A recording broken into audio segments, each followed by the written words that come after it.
Hello friends, welcome you all at Indian institute of learning life saving skills. आज हम बात करेंगे एक मोस्ट इंपॉर्टेंट टॉपिक पे और टॉपिक का नाम है हेपेटाइटिस। हेपेटाइटिस हेपेटाइटिस की अगर हम बात करें, हेपा का मतलब होता है लीवर के अंदर किसी प्रकार की इन्फ्लेमेशन आ जाए। तो हम यहाँ पे बात करें पीलिए की संबंधित। हेपेटाइटिस दो तरह की होती है अगर हम बात करें तो, एक्यूट और क्रॉनिक। एक्यूट का मतलब होता है जो विद इन डेज और वीक्स के अंदर होती है, तो उसको हम बोलते हैं एक्यूट हेपेटाइटिस। और क्रॉनिक हेपेटाइटिस जो मोर देन 4 वीक्स इन्फ्लेमेशन रहती है या कोई इन्फेक्शन रहता है उसके कारण, तो उसको हम बोलते हैं क्रॉनिक हेपेटाइटिस। तो इसमें मोस्टली आप लोगों ने सुना होगा पीलिया हो जाता है, जॉन्डिस हो जाती है।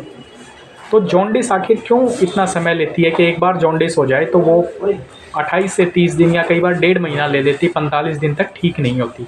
हम बात करें यहाँ पे एक्यूट वायरल हेपेटाइटिस की, AVH, जिसको हम बोलते हैं acute viral hepatitis. Viral hepatitis दो तरह की होती है। एक हम बात करें तो जिसको हम बोलते हैं काला पीलिया। काला पीलिया क्यों बोला जाता है? क्या इसमें खून काला हो जाता है? इसमें क्या हो जाता है? इसको काला पीलिया क्यों दिया गया है? काला वर्ड जो है, ब्लैक वर्ड जो है, वो किस लिए यूज़ होता है? डेंजरस के लिए यूज़ होता है। काला वर्ड जैसे काला साइन आपने देखा हो तो वो ब्लैक डेंजरस के लिए यूज़ होता है, तो उसको हम बोलते हैं काला पीलिया। पीलिया जॉन्डिस उसमें भी पीला ही होता है, पेशाब भी पीला आता है, आंखें पीली हो जाती हैं, पेट पे पीलापन हो जाता है, भूख कम लगने लगती है, पेट में पानी भर जाता है, तो ये काला पीलिया।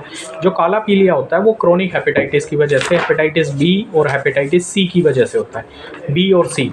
इसीलिए जब भी पीलिया होता है तो ये दोनों टेस्ट करवाए जाते हैं, बी और सी। कहीं हेपेटाइटिस बी तो नहीं, कहीं हेपेटाइटिस सी तो नहीं, इन दोनों को नाम दिया गया काला पीलिया। और काला मतलब ये नहीं कि शरीर काला हो जाता है, ये डेंजरस होता है। इस काला वर्ड जो यूज़ किया गया वो डेंजरस और बैड ओमिनियस साइन के लिए यूज़ किया गया है। दूसरा होता है वायरल हेपेटाइटिस। वायरल हेपेटाइटिस की अगर हम बात करें तो उसमें आती है हमारी जो कम्युनिकेबल होती हैं, जो फैलती हैं जैसे पानी की वजह से, वाटर बोर्न होती हैं, जो मतलब स्वच्छ पानी ना पीने की वजह से, स्वच्छ खाना ना खाने की वजह से, जैसे आपने कहीं बाहर खाना खाया और दूसरे तीसरे दिन आपके पेट में दर्द हुआ, बुखार आया, चौथे पाँचवें दिन आपको क्या हुआ? पीलिया हो गया और पीलिया की शुरुआत होगी, तो उसको हम बोलते हैं एक्यूट वायरल हेपेटाइटिस। तो इसमें आती है हमारी hepatitis A, hepatitis E, hepatitis A, hepatitis E आती है। और जो बी और सी है वो है क्रॉनिक हेपेटाइटिस, जिसको हम काला पीलिया बोलते हैं, बी और सी। ए और ई आता है जो हमारा एक्यूट वायरल हेपेटाइटिस, जो पानी की वजह से, गंदे पानी की वजह से, गंदे खाने की वजह से फैल जाती है। तो अब मोस्ट इंपॉर्टेंट जो हम बात करना चाह रहे हैं कि पीलिया एक बार हो जाए तो वो क्यों 1 महीने तक नहीं जाता है? क्यों ऐसा क्यों होता है? एक बार पीलिया हो जाए तो वो 1 से 1.5 महीने तक ठीक नहीं होगा।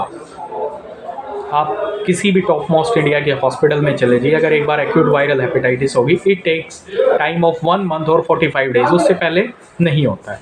तो आज हम इसका स्ट्रॉन्ग साइंटिफिक कारण आपको बताएंगे। क्या होता है जब भी जॉन्डिस होता है तो हमारा जो बिलिरुबिन लेवल होता है, सीरम बिलिरुबिन लेवल, जो लेस देन 1.2 मिलीग्राम पर डेसीलीटर होता है, लेस देन 1.2 मिलीग्राम पर डेसीलीटर होता है हमारे ब्लड के अंदर, तो इसकी मात्रा बढ़ जाती है। कई बार ये 10 हो जाता है, 15 हो जाता है, 20 हो जाता है। और जो दो एंजाइम्स होते हैं जिनको हम बोलते हैं SGOT, SGPT, ये एक्यूट मार्कर होते हैं, इनको हम बोलते हैं acute marker. Acute viral hepatitis के दो इंपॉर्टेंट मार्कर होते हैं जिसको हम बोलते हैं SGOT, SGPT। SGOT, SGPT less than 50 होते हैं, लेस देन 50 इंटरनेशनल यूनिट पर डेसीलीटर होते हैं। और कई बार क्या होता है, ये एंजाइम्स इतने ज़्यादा बढ़ जाते हैं, 5000, 6000, 10,000 तक भी पहुंच जाते हैं, ये एक्यूट इंसल्ट में पहुंचते हैं। अब कैसे डिफ्रेंशिएट करें कि बीमारी एक्यूट है या क्रोनिक है? इट इज़ एक्यूट और क्रोनिक, तो हम दो चीज़ों में डिवाइड करेंगे, LFT को 3 चीज़ों में डिवाइड करेंगे। LFT में 3 पैरामीटर्स आप निकाल लीजिए। एक हो गया बिलिरुबिन का, टोटल बिलिरुबिन, जिसके अंदर डायरेक्ट और इनडायरेक्ट आ गया। दूसरा कंपोनेंट हो गया आपका SGOT, SGPT का। तीसरा कंपोनेंट हो गया आपका सीरम प्रोटीन्स का। तो जो एक्यूट डिजीज़ होती है उसमें टोटल बिलिरुबिन स्टार्टिंग में कम रहता है, स्टार्टिंग में टोटल बिलिरुबिन कम रहता है। SGOT, SGPT काफ़ी ज़्यादा मात्रा में बढ़े हुए होते हैं, काफ़ी ज़्यादा मात्रा में बढ़े हुए मिलते हैं। सीरम प्रोटीन्स पे कोई फ़र्क नहीं पड़ता अंटिल के कोई सुप्राएडेड पैथोलॉजी हो, सीरम प्रोटीन्स बिल्कुल नॉर्मल रहते हैं। और जब ट्रांजिशन फेज़ आता है या फिर थोड़ा सा डिजीज़ बढ़ जाती है तो OTPT सेटल हो जाते हैं और बिलिरुबिन बढ़ जाता है, बिलिरुबिन बढ़ जाता है।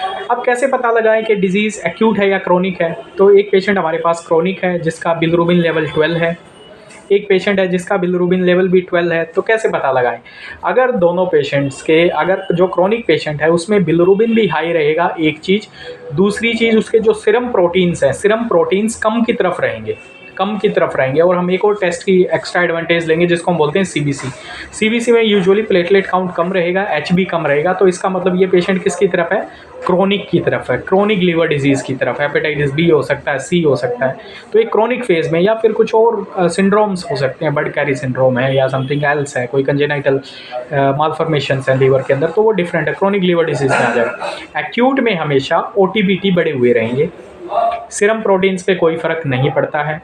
अर्ली फेज में ओटीबीटी बढ़े रहेंगे, अगर हम थोड़े दिन के बाद टेस्ट करवाएं, लेटेस्ट से सेकंड वीक में करवाएं, तो ओटीबीटी सेटल हो जाते हैं, बिलिरुबिन बढ़ता रहता है, जो एक्यूट वायरल हेपेटाइटिस में मोस्ट इंपॉर्टेंट देखा जाता है। तो अब वायरल हेपेटाइटिस में एक बार पी लिया हो जाए तो कम से कम 1 महीना 1.5 महीना लग जाता है। ऐसा क्यों होता है? जो बिलिरुबिन है, जो लेस देन 1.5 mg पर डेसीलीटर होता है, वो बाइंड करता है एल्बुमिन प्रोटीन के साथ। किसके साथ बाइंड करता है? एल्बुमिन प्रोटीन के साथ। और एल्बुमिन की जो हाफ लाइफ है वो है 28 डेज। तो एक बार ये एल्बुमिन से बाउंड हो गया बिलिरुबिन, तो 28 दिन से पहले ये बॉडी से क्लियरेंस नहीं देगा, because half life itself is 28 days. तो इसीलिए ये एल्बुमिन से बाइंड करके बिलिरुबिन 28 डेज तक हमारे ब्लड में रहता है। इसीलिए एक बार एक्यूट वायरल हेपेटाइटिस में पी लिया हो जाए 1.5 महीने से पहले ठीक नहीं होगा। आप हॉस्पिटल में एडमिट हैं, आप घर पे हैं, आप किसी बड़े रिसर्च सेंटर में हैं, कहीं भी हैं आप, तो ये अपना 45 डेज लेगा पूरा LFT नॉर्मल होने में। कई बार ये 2 मंथ्स भी ले लेता है। सो इसका मोस्ट इंपॉर्टेंट रीज़न क्या है कि जो बिलिरुबिन है वो बाउंड करता है हमारे एल्बुमिन के साथ, और एल्बुमिन की हाफ लाइफ 28 डेज है, 28 डेज से पहले क्लियरेंस होगा ही नहीं। So that is the most important. तो हमने बताया आपको एक्यूट वायरल हेपेटाइटिस क्रोनिक से कैसे हम डिफरेंशिएट करें। काला पी लिया, क्या ये काला होता है? नहीं, ये काला नहीं होता। काला इसको सीवियरिटी की वजह से बोला जाता है, डेंजरस की वजह से बोला जाता है, और इसके ओमनियस होता है, इसलिए इसको बोला जाता है काला पी लिया। जो डेंजरस होता है, स्प्रेड होता है ये एक दूसरे से, ब्लड बोर्न इन्फेक्शन है। और जो हेपेटाइटिस ए और ई है वो वाटर बोर्न इन्फेक्शन है, पानी के थ्रू फैल जाते हैं। तो इन चीज़ों का हमें ध्यान रखना चाहिए। होप यू हैव अंडरस्टूड और gained bit information about any kinds of query and suggestion, you can text me. So thank you very much. Keep connected with Indian Institute of Learning Life Saving Skills.